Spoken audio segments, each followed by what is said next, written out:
Halk aydımı görünneyi Aydar Mustafa Aymedov.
Yekalanın aknara yedip boğazladım.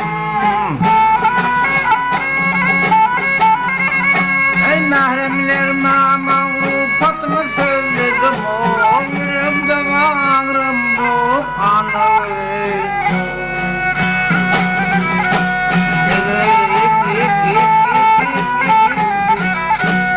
Hay hay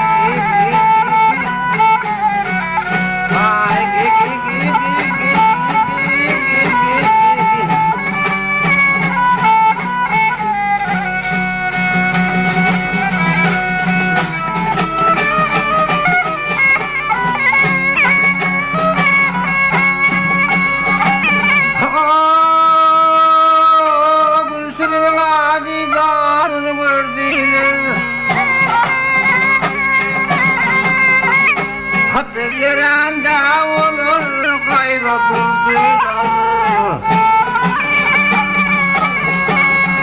Hep etken değilim bana kıza verdiler. Oğul harem ölümü karavur. Bu şiir kalma dalada. Badamın gideceğim karma. Gördüm binaga, bugün varsan beni sana vurayım.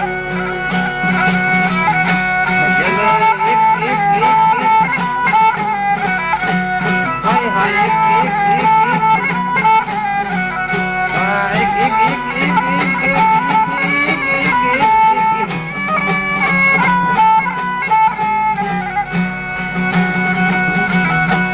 ayna kalbim gördüm binaga, bugün görsen beni sana vurayım.